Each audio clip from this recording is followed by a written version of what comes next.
Who did I see today?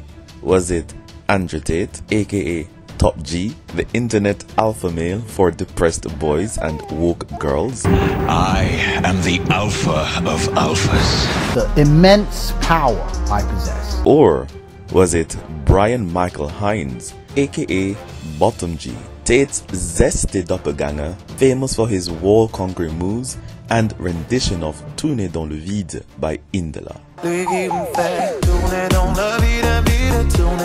Drum roll.